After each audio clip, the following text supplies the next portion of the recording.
Hey, hey, hey, hey, hey! It's about to get crazy. It's about to go down.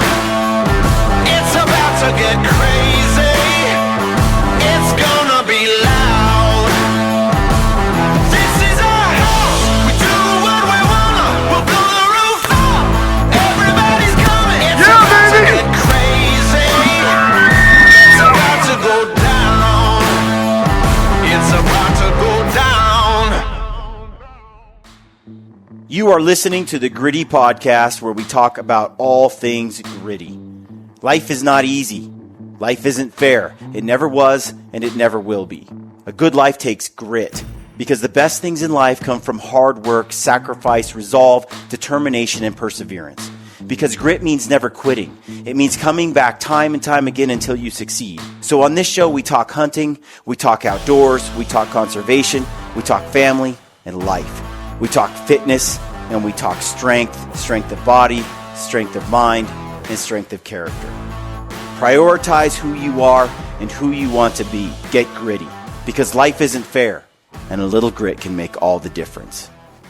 So I want to jump into what Senator Mike Lee said the other day, which has kind of sparked some of these thoughts going on in my mind, and what really made me want to tackle this subject and talk more about it. Underlying all of this is from my perspective, when it comes to public lands, undergirding all of it is an extreme faith in the North American model of conservation.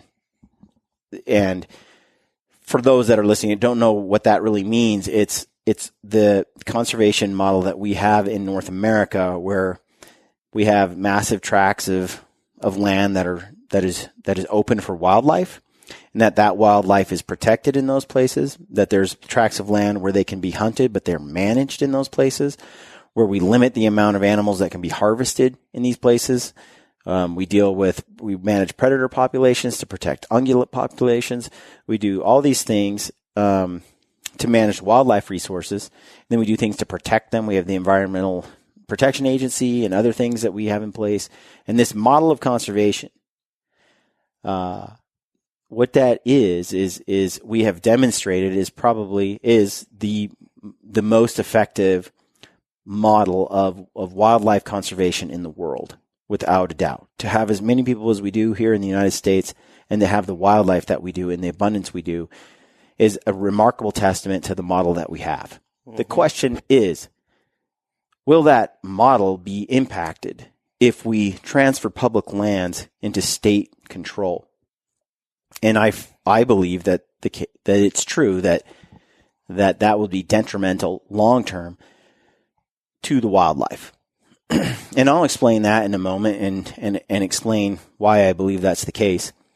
There are some who oppose that idea. They think if the states have the land, that the wildlife, the model for conservation, will stay intact. The definition of conservation, according to Pinchot, the greatest amount of good for the greatest number for the longest period of time. So that's a broad definition, though, but keep that in mind as we go through the next bit that I want to talk about. So, just to give context around what Senator Mike Lee has said, I'm going to go ahead and pull from an article that I found on the Theodore Roosevelt Conservation Partnership website, TRCP. Great resource.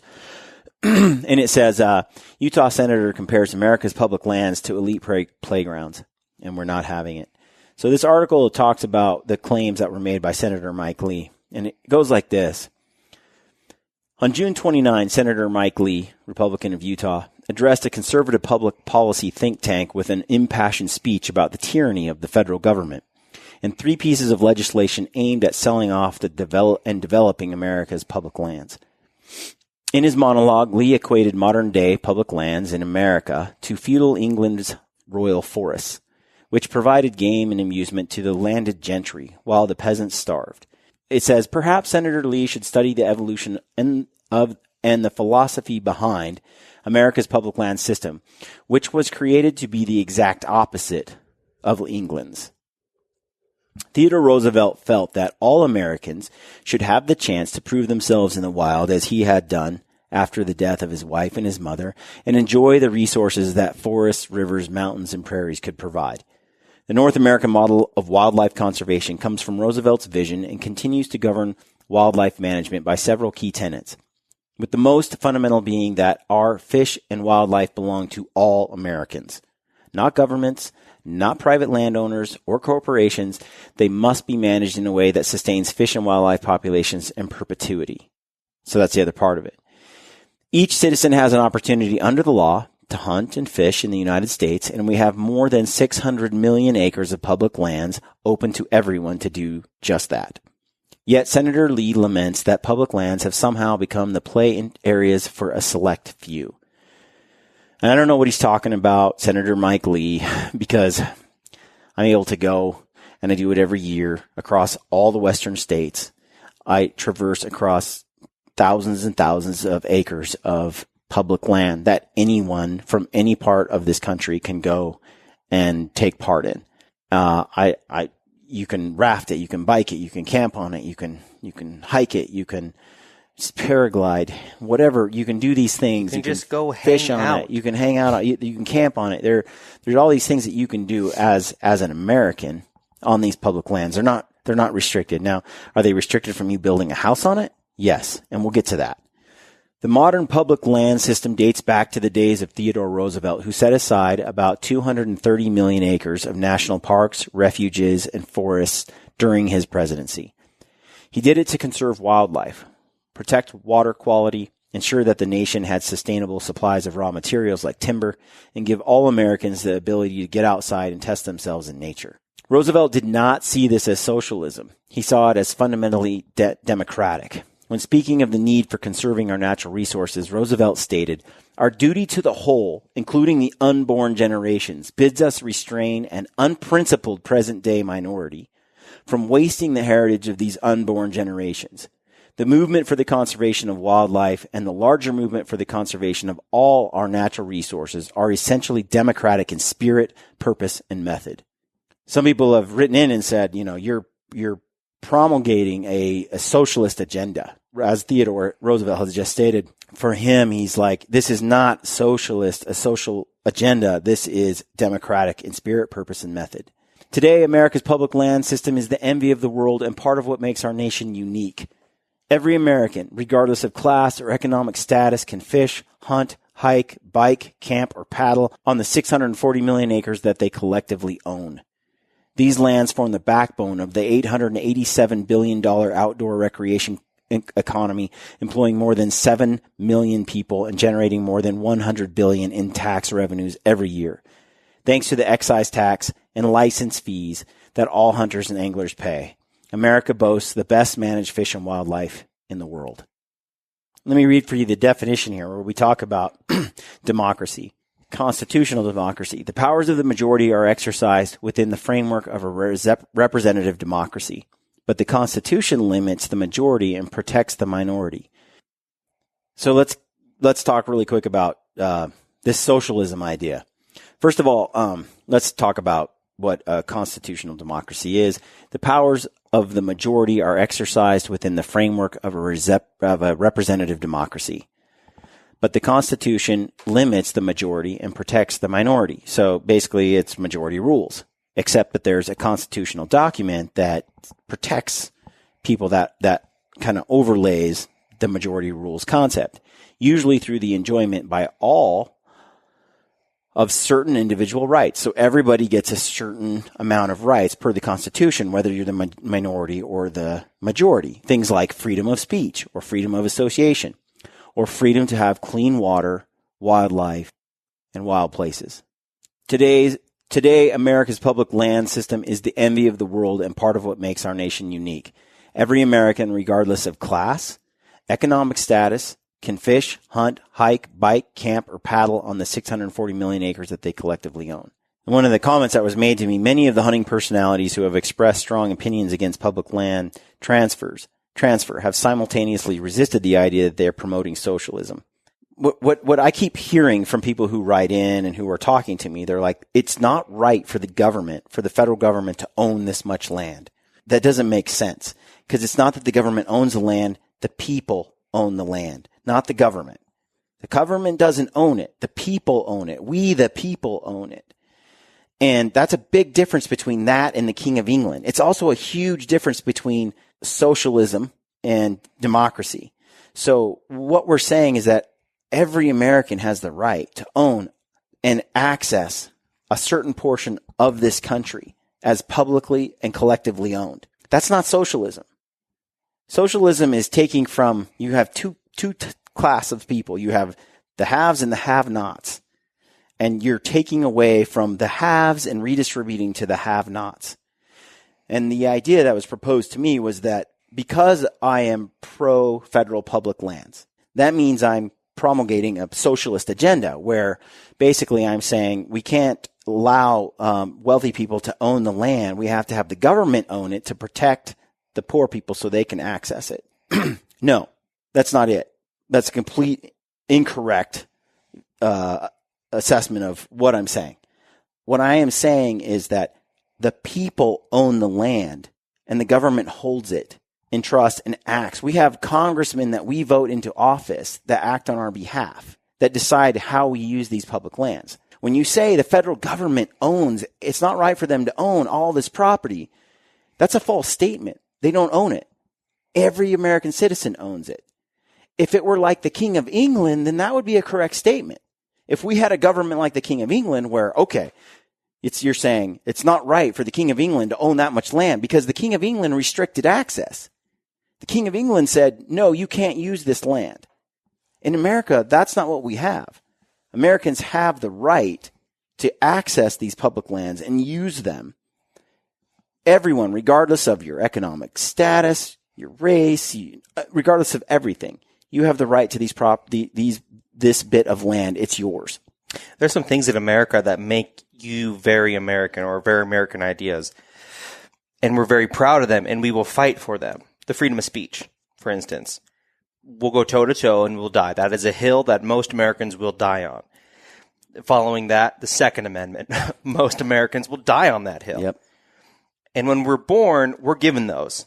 Those other things that we're given. We're, like I said, freedom of speech, the Second Amendment. And the one thing that I didn't know until I was in my 20s, that I owned land.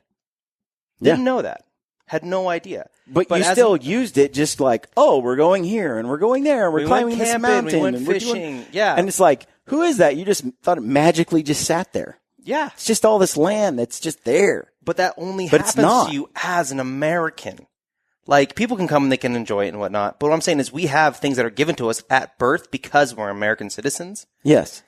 And it blows and that's my one mind. of them. And people, I just find it odd that people will go toe to toe over the First and Second Amendment, but not over something else that they have. Well, I think it's because they don't understand what it is. We haven't talked about it enough. We haven't educated enough.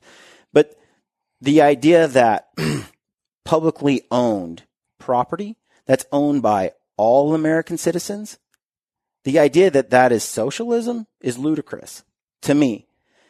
Because socialism... You will find me a socialist country where I can go hunt and do whatever I want on all the time. No. It doesn't happen. No. If you're if you're promoting a socialist agenda, first of all, you have a completely different government. You're talking about apples and oranges when you compare the Gulag and Soviet Union to America. To Montana. Yeah, and when you say the Soviet Union owns 90% of the country or 30% of the country is owned by the Soviet Union. That sounds scary. You're talking about a communist regime. You're talking about a dictatorship. When you do the same with Hitler in Germany, you're talking about a completely different thing. In the democracy that we're in, we're saying that American citizens own 600 million acres of land that belongs to you and me. And by law, we have rights to that land because it's collectively owned. And it's not owned by the government. They do what we say to do with it. Now, does that mean they're managing it perfectly? No. And we can have all sorts of discussions on how we should do that.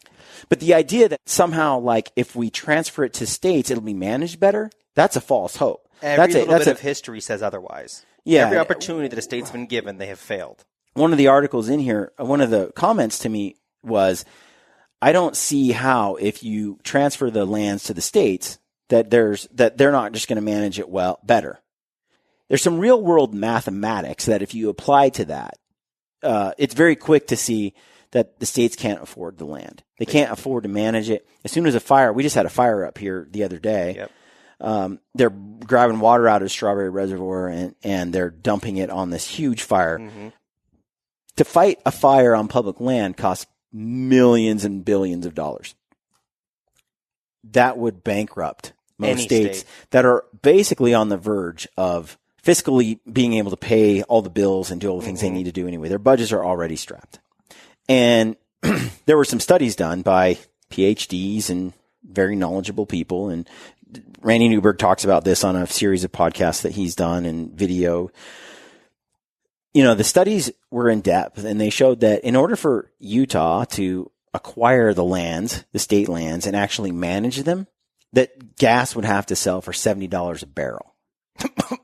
And last they checked, it was selling for $40 a barrel. They'd already be bankrupt. What happens when you own all this land and it is costing you money in litigation, in management, in roads, in fires? The Timothy Forest up in Oregon. The Elliott that's what I'm talking about. Forest. Yeah. Oregon's hemorrhaging money taking care of that. They want to dump it so bad, but they can't. Yeah. Well, and that's, again, where it's locked up in lawsuits. And the idea is that, just in a nutshell, the states cannot afford the public land they're asking for, and the public lands themselves will not generate income. They're just a money suck. In order for them to justify owning. But Senator Mike Lee and these other guys that are land grabbing are pushing for this agenda. They already know that. They're not stupid people. They're very smart. They have to know that it's not fiscally responsible to say, we're going to give all of this land from Utah that belongs to all the United States right now, but we're just going to give it all to Utahns. Okay. Now they're going to get the 30 million acres that are there, and now it's theirs. They know that it's just a matter of time before they have to sell that land off. And that leads to a cascade of other things. And people are like, well, they won't sell them. Every state has sold them. I was going to say, how many millions of acres was Utah already given, and how much do they still own? So that's something a lot of people don't understand, that at statehood, when you went west of the Mississippi, and as states came into existence, right, they carved out the boundaries for a state and said, okay, yeah, we're going to grant this as its own state now, right? And within that state, the state received, they all agreed to this. This is part of westward expansion, right? That they signed away to the federal government the land in exchange for a certain amount of land as they came into statehood. Okay. And so every state was allotted a certain number of millions of acres that they were able to leverage. Some pieces being more valuable than others, right? Being, Was this an arbitrary number that was picked, or is this kind of depending on how big the state was? Was it different for every state? All that was kind of built into the process of deciding what the boundaries of the state were, and I gotcha. All these things, right? And so this was agreed to way back when, from the beginning. Okay. And think about it. There's no one living in the West, right? They're all living in the East. Mm-hmm. Okay. What affords the ability for those people to move to the West is land. Is the East, right? Well, yeah, coming from the East to buy land to move west and out west, and, right? Settle it. Okay. To be fair to the people in the East and all this stuff that's going on nationwide is we have all this land and we're going to start breaking it up into states, right? But we're going to reserve a portion of that land federally for all Americans. Okay. And then we're going to give away a certain amount of land. So at statehood, Utah was granted 7.5 million acres is what Utah was granted. Okay. And then the rest, they're surrounded basically by public land. Mm-hmm. It's roughly 40% of the state is owned by the state, and 60% is owned by the rest of the United States, by all the people in the U.S. So 60% of Utah belongs to the rest of all Americans. Okay. Of that money, or all of that land they were given in the 7.5 million, 4.1 million acres have been sold. So basically more than half of what they were given at statehood is gone. How long has Utah been a state? I'm not sure. I think It's not that much time. If you look at the grand scheme of how old America is. No. Short. So they've ditched off most of what they've ditched over half their inheritance already. Oh yeah, they've sold it. And then other states have done the same. Some have been a little better, but like Nevada, they're a travesty. Some 90% of their land they sold. Yep. They have really none left. They've got nothing. Some other states have done just 30, but every state in the West that was given land at statehood has sold somewhere between 35 and 90% of its state trust lands. Okay. So this is sort of this thing where it's like, that was, to me, it's like saying, and there's every website on each of the state, you can go in and you can apply to buy land, and there's websites where you can like propose purchases of state trust lands. They're selling lands all the time. Utah sells lands every year. So they have these lands up there. They can't pay for schools. They're not using the land to generate money to pay for schools as an asset. Which is partly what the they were for. The lands were given to help fund education for the states. And so what they do is every year they just sell off 300,000 acres or 500,000 acres or whatever, and then that funds schooling.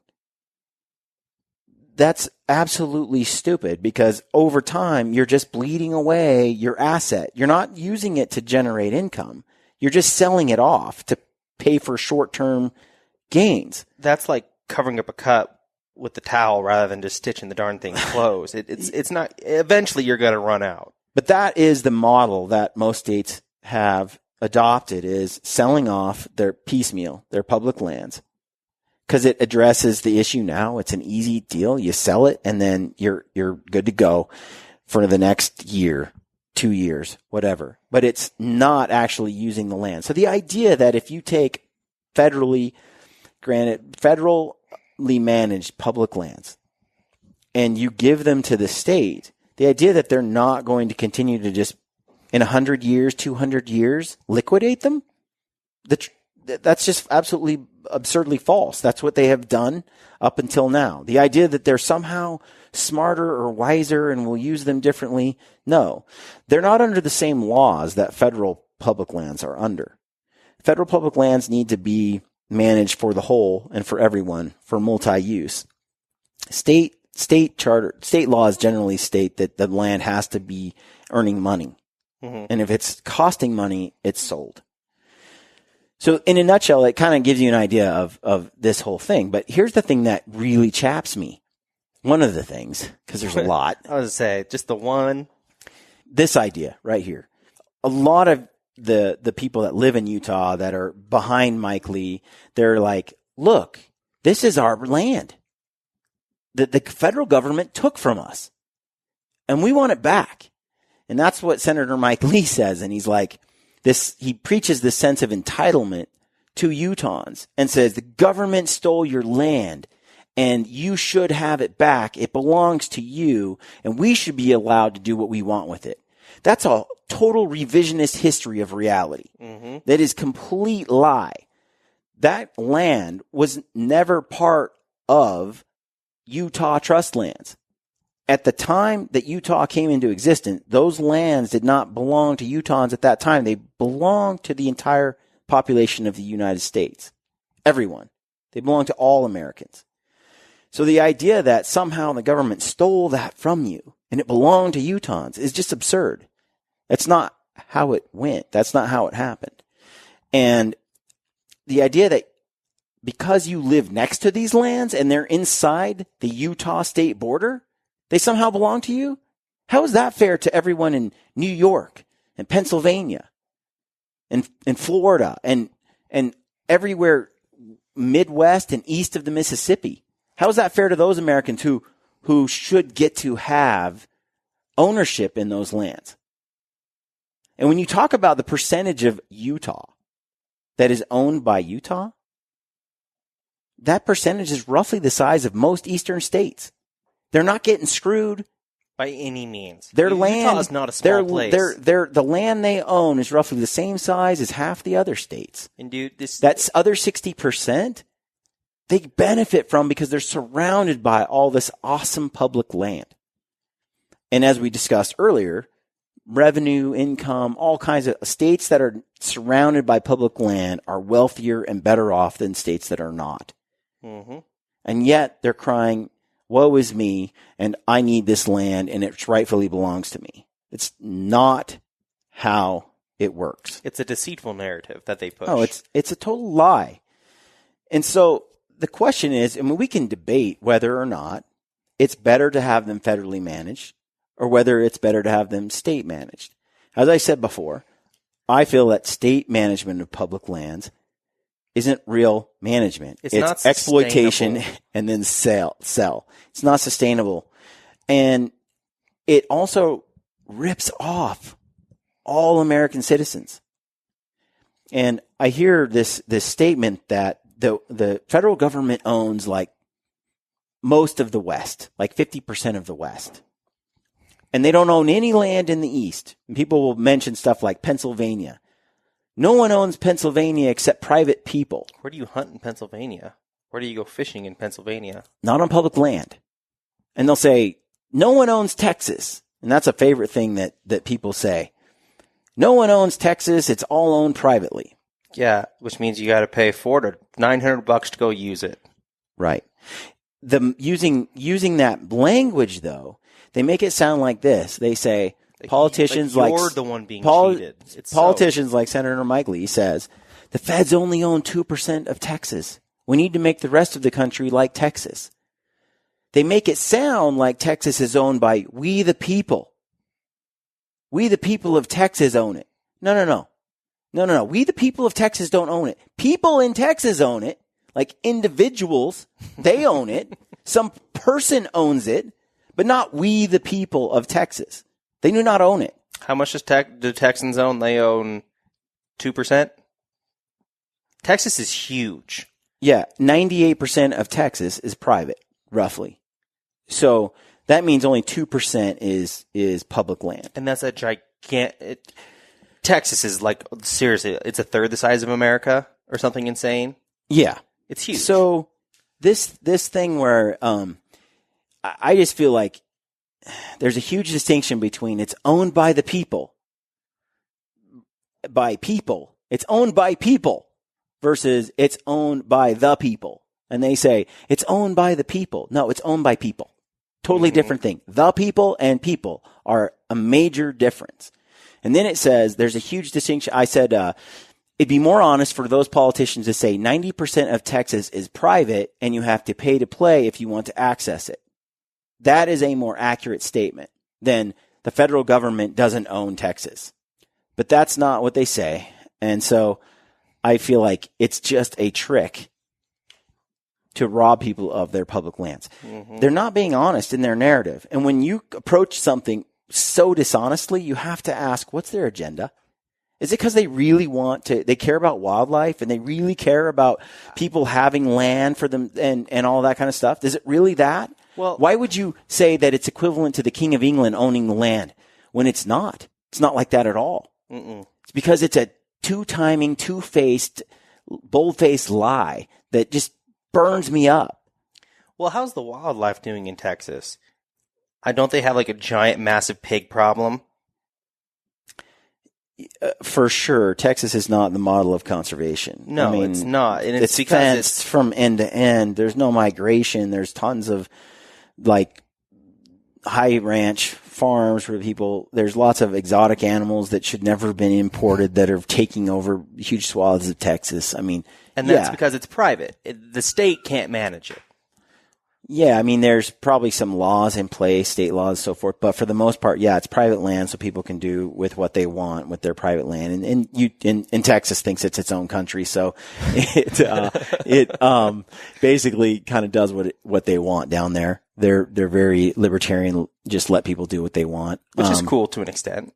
Yeah, I mean, God bless Texas. I mean, amen. There's definitely I'm not hating on Texas. Texas is awesome and all these ways, but in the area of public lands, Texas is not awesome. No, they got shafted. And many Texans write in, and whenever I talk about them, none of them hate on me for saying this. They say, you're absolutely right. And I love Texas, and God bless Texas, and I'm glad I'm Texan, but I'm sure as hell glad that I can drive across the border and hunt public land here, here, and here. Yep. And then drive back and be in Texas. And I think, great, that's awesome. Good. I mean, but I think it's a mistake. It's a travesty to say we're going to go ahead and take this western half of the United States and give it all to people in that specific state. And then we know where that's headed. The lands won't be sustainable. They will then need to make profit. They won't. They'll be costing the states money, and the states will sell them off. And it's only a matter of time before a mass privatization of our public lands occurs.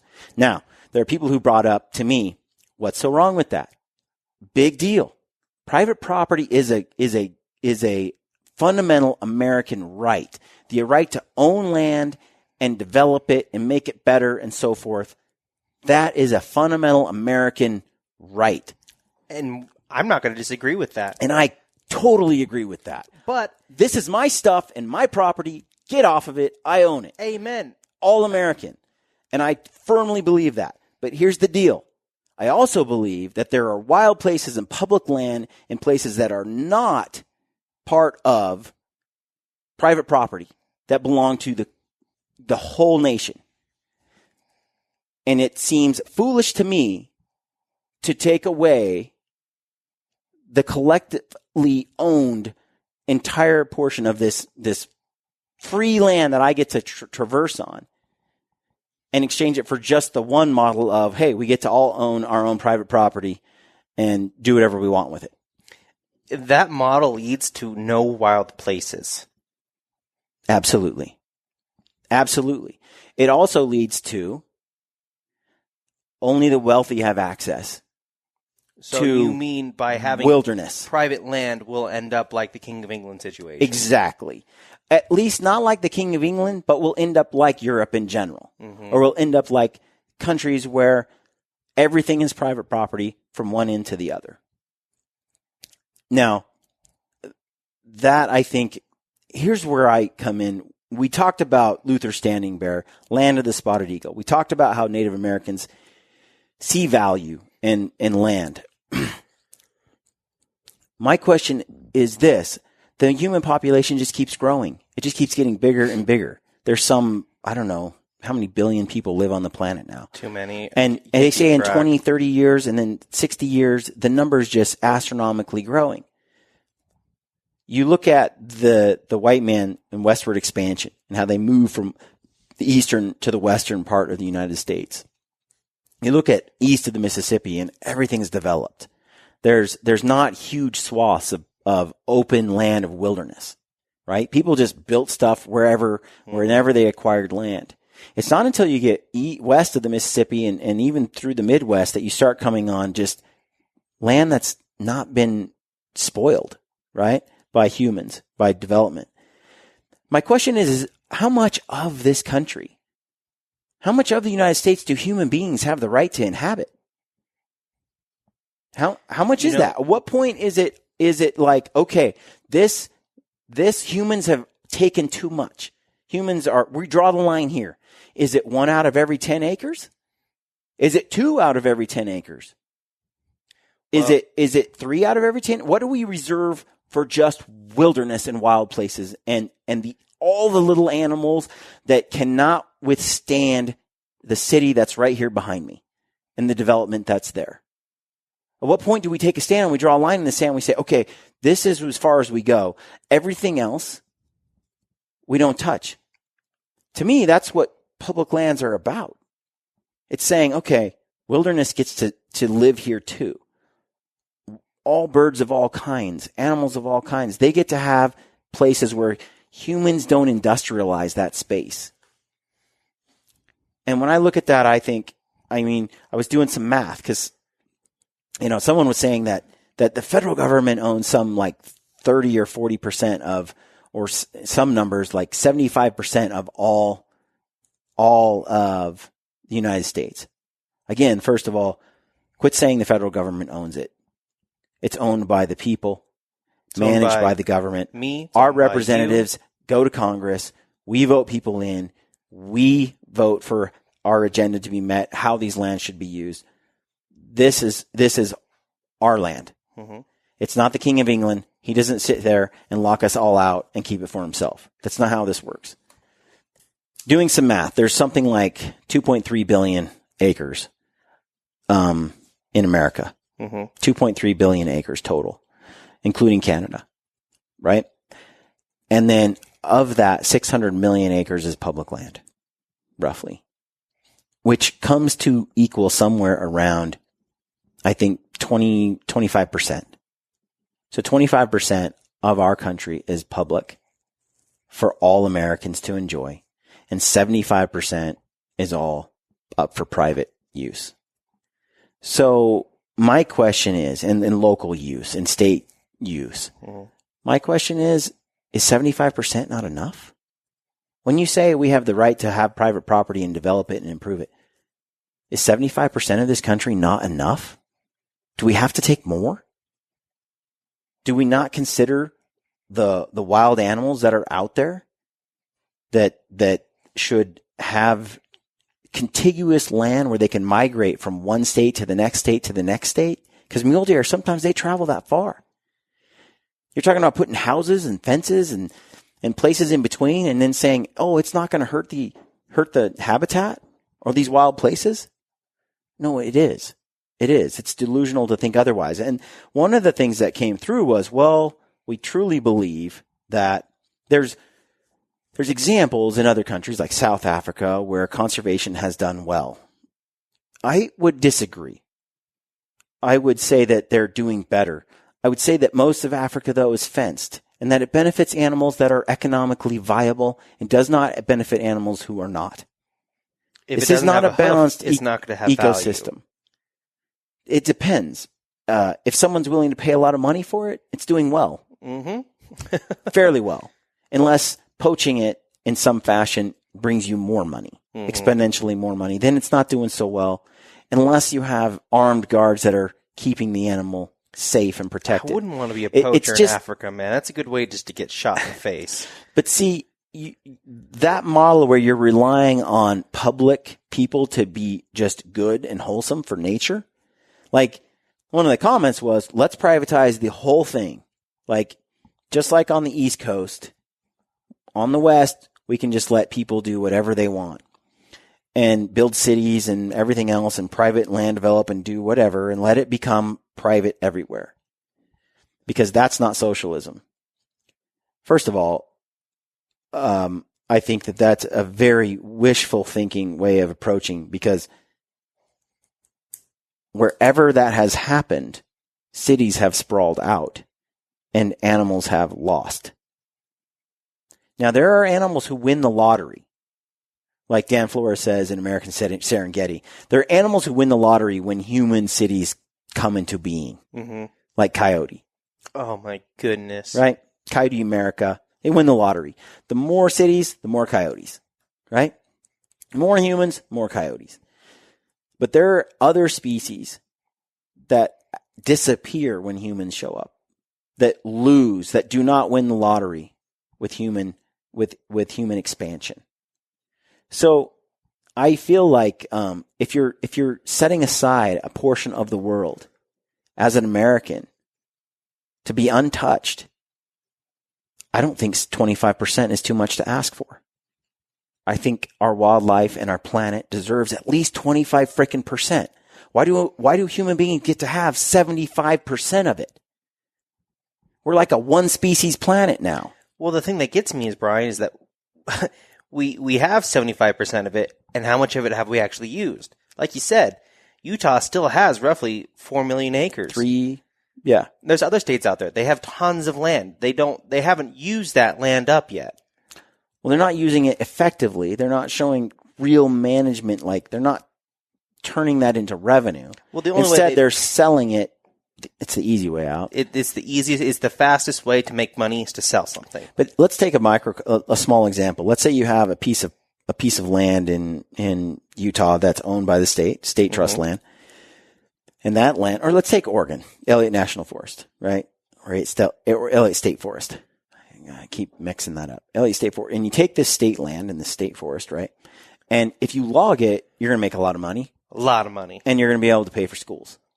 But you have environmental agencies who come in and they're like, save the spotted owl, and we don't want you to cut down trees, and blah, blah, blah. And so they litigate, and they sue the state. And then the state looks at their budget and goes, in order for us to be able to log this land, we got to spend this much on litigation. Well, we're already in the red, and we don't have enough money to pay for what we're doing right now. Where are we going to cut? And they're like, we don't really have any place to cut. Okay, we're not going to sue because we don't have the money to sue. Mm-hmm. So they have this asset that could generate tons of money, but they don't have the money to sue to get to use it. They don't even have that much money. So then they're like, well, we're just going to have to sell it because then we can pay for schools, and it's bleeding us dry right now. This idea that if you turn the land over to the states, that somehow it's going to fix that is The state can't manage it. is misguided at best. So going back to one of the comments, it says, as a final note, the danger of a single entity controlling what activities are permitted on 65% of a state's land cannot be overstated. Okay, 65% of a state's land, that's not the state's land. 60% of the land is the people's land of America, all Americans. Democratic in nature, their right to live and breathe and experience nature. Part of freedom of speech and other democratic rights, right? And so when they talk about a danger of a single entity controlling what activities are permitted on that land, you're conflating two different issues here in this statement. You're saying you're presupposing that it belongs to the states to begin with, and it was taken from them and it belongs to them. It's not the case. He makes it sound like he's righting a wrong that's happened. Right. There was no and, wrong. And that's that ever wording happened. is wrong. The other idea that a single entity controlling what activities are permitted, we don't have a government where a single entity gets to do that. A single entity doesn't decide what happens to that land. It was decided by and is decided by our government, which is elected by the people and directed by the people. We don't like what a congressman does. We don't like what Senator Mike Lee does. We vote him out next time. We vote for someone else who does what we want. Not what he gets paid to do by some oil company dude, right? We have control within our government to manage it. A single entity doesn't own it. The people own it. Just totally different. And you can say it's wordplay. It's not. It's the difference between a democratic government and a socialistic government, and the difference between a communist government. They're completely different. And so, this idea, like, people are against big government, and they keep saying the state is sovereign, and the state should be allowed to decide what to do with their lands. And I say, you're damn right. The state should decide what to do with their lands. That 40% of the state that belongs to the state of Utah and has from the beginning, they should get to decide what to do with it, vote what to do with it, do what they want to do with it. But the other 60% that never belong to them, they shouldn't get to decide what happens to that. No, the American people who own it Should get to decide what happens to that. So I feel like I'm kind of beating a dead horse here, but I want to make sure I get the point across. And the reason why you're so passionate about this is because once those lands are gone, they don't come back. No, they don't. They're gone. They're gone forever. It's not like something that we can like lose it for now and we can obtain it later on in the future. It's once it's gone, it's gone. Yeah, and I want to challenge the idea of that land just sitting there wasting away. You're not doing anything with it. We need to improve it. Improve on what? When the Native Americans were like, improve on what? The pristine rivers and the mountains and God's splendor? Like, how can you improve it? There's this famous quote by Theodore Roosevelt when he talks about the Grand Canyon, and he's like, why do people think you can improve this? This thing it's anything that a human does to this will just mar the landscape. It will just take away from its natural splendor. And this place, this Grand Canyon is more beautiful and impressive than all the cathedrals in Europe. And that right there is challenging the way that people see value. And that's kind of what I was doing when I was talking about this land of the spotted eagle. When I was talking about the way the Native Americans saw what they saw as value, to see these public lands doing nothing and see that as value is fundamentally a Native American viewpoint, right? And then to see them as wasting away and not doing anything and not adding any value is fundamentally this European sort of mindset that brought on the devastation and the extinction of untold animals throughout the last few hundred years. And if we're going to stop that, we're going to have to, as Luther Standing Bear said, look at the Indians' wisdom and adopt some of that. See the value in it just being there. And for my part, 25% set aside for that purpose is barely fair to the rest of the things that live on this planet. And the idea that you can privatize it and it'll somehow escape detrimental outcome is foolish and naive, in my opinion. Not just that, but there's some serious hubris right there where you think that as a human being have the right to go in and displace all these other living beings and creatures and saying it's yours. That you don't get to have this. What little I left you, you don't get to keep it. I want it instead. It's just like when they said, well, we kind of want the Black Hills back, guys. Sorry. Yeah, well, like, it's like, when is enough enough? And that's kind of the thing when I hear all this stuff, like, it's expensive for me to live and I want some of this land, and so I want the federal government to give it up. You will never see that land. That land will not be sold to you. If it becomes private, if it becomes part of the state trust lands, and then the states go and they sell those and liquidate those, that land will not go to you. Trust me. It will It's go not gonna to get chunked off in little tiny parcels. It's going to no. go for thousands and thousands of millions acres. of dollars in a price point that you're not going to get that. A price land point you from. can't even fathom. It's digits we don't even, as normal people, deal with.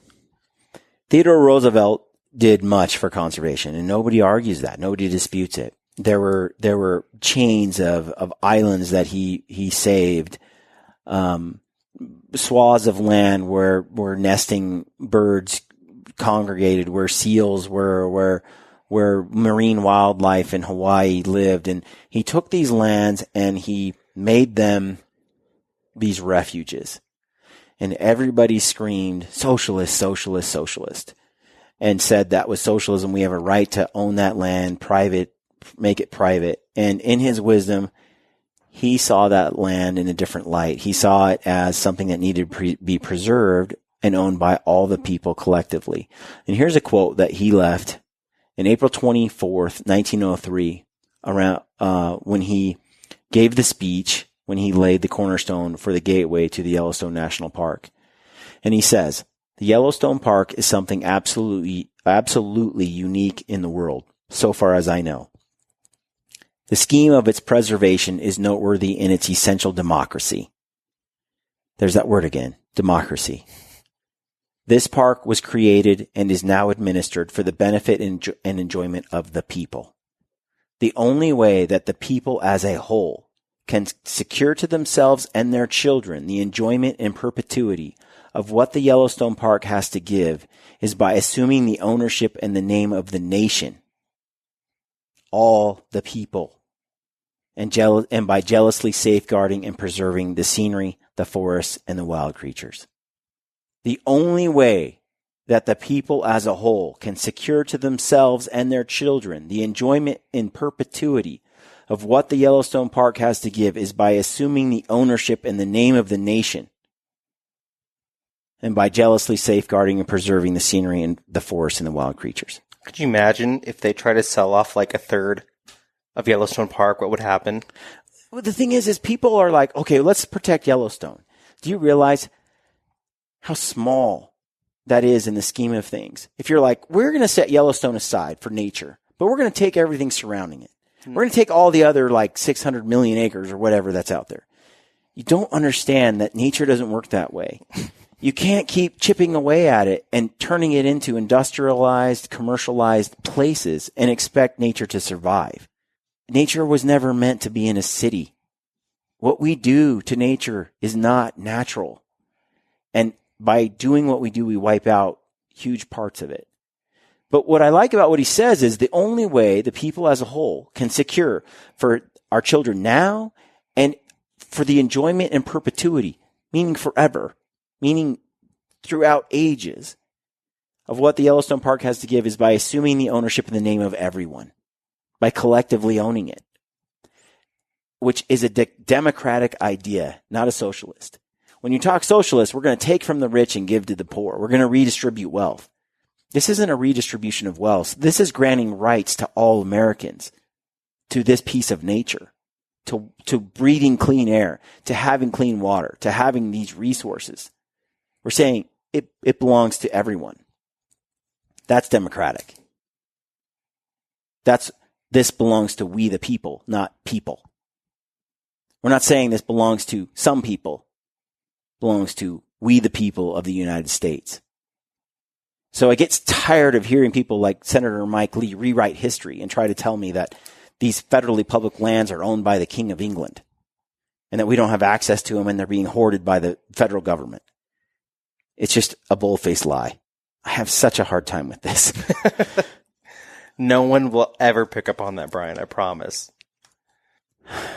And I don't know. I mean, I'm trying to present this in a somewhat like logical point of view, keeping my mind open to other ideas that oppose it and solutions. But when I really look at it, I see a model that has worked for more than 100 years. And the amount of buffalo and elk and deer and antelope and black bear and grizzly bear and wolves and cougars that we have today, it's an amazing story. Go back 80 years. How were all those populations doing 80 years ago? They were struggling. And you look at it now and you're like, wow, look where we've come. And now we want to reverse it in the name of enterprise. We want to mess with the model in the name of improving land, in the name of progress. I don't think we should mess with something that's working so well. A lot of travesties have occurred in the name of progress. And when I look at the agenda of these Utah politicians that are pushing for these lands to be transferred to state ownership, when they spin a narrative like the speech that Mike Lee gave, I'm disgusted. I don't know Mike Lee personally. I'd love to sit down and have a chat with him. But I am disgusted because I can't believe he's being honest. I know his narrative is not honest. It's a revisionist history that's completely incorrect. He's revised it to suit some false narrative so he can, from what I can tell, trick people into giving up their lands, spinning the story that makes it sound like he's doing them all a favor while he's actually taking away those lands that rightfully belong to all U.S. citizens. Theodore Roosevelt would be turning over in his grave. Theodore is a little more aggressive than that. I feel like he was around. This would be a much different story we'd be having here. I should say he is turning over in his grave. I would like to say I feel like we as Americans that we need to value what we have and really look at it holistically. And going back to the definition of conservation by Pinchot, the greatest good for the greatest number for the longest period of time. To me, that means leaving our 600 million acres of public land alone, leaving it in the hands of the entire nation, owned collectively, like Theodore Roosevelt's speech at Yellowstone National Park. Because that's the only way to guarantee in perpetuity that these lands exist for generations to come, not just the ones alive today. Today, America's public land system is the envy of the world and part of what makes our nation unique. It's true. It's absolutely true. Every American, regardless of class or economic status, can fish, hunt, hike, bike, camp, or paddle on the 640 million acres that they collectively own. These lands form the backbone of the $887 billion outdoor recreation economy, employing more than 7 million people and generating more than $100 billion in tax revenues every year. To me, that is a win-win. A win for wildlife, and a win for our economies, and a win for the American people. Can you go in and log it, mine it, extract it? You can. But that will benefit the now, not the generations in perpetuity for the longest period of time. So I think we need to think about that definition. What does that mean? And turning all of this land into private property does not, to me, benefit the greatest number of people for the greatest period of time, for doing the greatest good. If I were to say what the greatest good is, the greatest good is that we still have a planet 100 years from now with teeming with wildlife and wild places that are untouched so that they can survive. That's the greatest good. While we use 75% of the rest of the planet to do what we want with. To me, that letting the rest of the nation owns 25% of it in terms of our ability to recreate on it, take it in, breathe the clean air, experience it, hunt it, fish it. I think it's an incredible thing that we have, and that it would be a travesty to lose it. I would like us to stop spending time fighting the transfer of federally managed public lands to the states. We should stop having this conversation. Utah politicians keep pushing it and pushing it and pushing it. They're the home and the birthplace of this agenda, and it needs to die here. It needs to be over. They need to step out of this and leave the public lands alone. It's disgusting. And leave it alone. Let's commit to giving the agencies the resources they need to better manage these lands. Let's figure out ways to improve access so that more Americans can experience them. Let's improve the way we handle energy development on public lands so we can have energy independence and world-class wildlife and recreation. Let's create better partnerships between the states and the federal government when it comes to managing lands and species. And because water flows downhill and fish and wildlife do not read posted signs, let's incentivize private land owners to do what is right for conservation and manage entire ecosystems for future generations. America's public lands are not something to be sold off for a quick buck. They are, in the words of Wallace Stegner, the best idea we ever had. Absolutely American, absolutely democratic. They reflect us at our best rather than our worst. For those of you that want to get involved, I urge you to join the Backcountry Hunters and Anglers group in Utah. If you're a Utah resident, get involved. You can go to Backcountry Hunters and Anglers, and you can find the Utah chapter. For those, if you have questions or concerns, or you disagree with what I've said, I'd be happy to talk more about it and address concerns. We don't always have to agree. We might agree that we disagree on this, and that's okay. I can still respect people who don't agree with me. Otherwise, if I didn't, I wouldn't have a lot of friends. So I want to thank everyone for listening to the podcast. If you have a friend that you think could benefit from listening to this, please share it with them. Please pass it along. And as always, I appreciate any reviews that you can give on iTunes, any comments that you can leave on our YouTube channel, and likes that you can give on that. All of that helps the podcast grow and helps us keep sharing our message.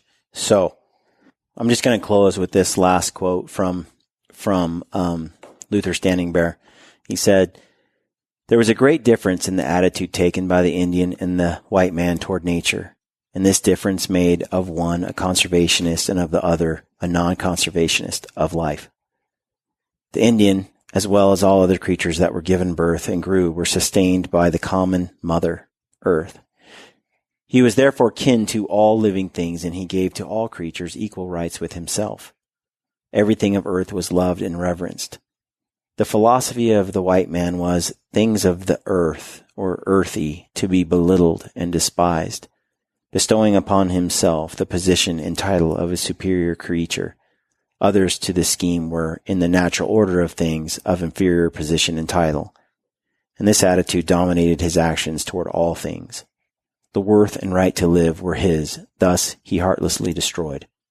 Forests were mowed down, the buffalo exterminated, the beaver driven to extinction, and his wonderfully constructed dams dynamited, allowing floodwaters to wreak further havoc, and the very birds of the air silenced.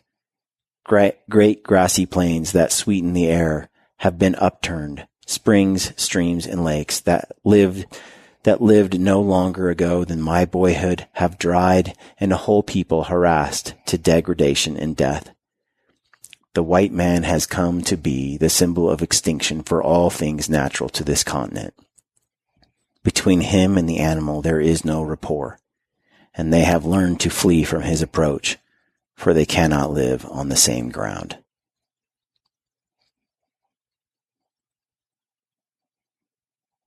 I think we've come a long way since that time. But I think it's still in us, as we prove every day, that there are elements among us that are still the symbol of extinction. It's a slippery slope. And I don't want humans, I don't want Americans to be that. And I think it would be the greatest travesty for us to lose our public lands and then lose all the pristine wilderness and wild places that we have today. And I don't think that 25% of our land mass is too much to give to wild places. I just don't. All right, folks. Thanks for listening to the podcast. And as always, stay gritty. Despite our ever-changing, ever-indignant world with its growing ignorance of and indifference to the ways of the wild, I remain a predator, pitying those who revel in artificiality and synthetic success while regarding me and my kind as relics of a time and place no longer valued or understood. I stalk a real world of dark wood and tall grass stirred by a restless wind blowing across sunlit water and beneath star-strewn sky. And on those occasions when I choose to kill, to claim some small part of nature's bounty for my own, I do so by choice, quickly, with the learned efficiency of a skilled hunter. Further, in my heart and mind, I know the truth and make no apologies for my actions or my place in time. Others around me may opt to eat only plants, nuts, and fruits. Still others may employ faceless strangers to procure their meats, their leather, their feathers, and all those niceties and necessities of life. Such is their right, of course, and I wish them well. All I ask in return is no one begrudge me, and all of us who may answer the primordial stirrings within our hunters' souls, my right to do some of these things myself.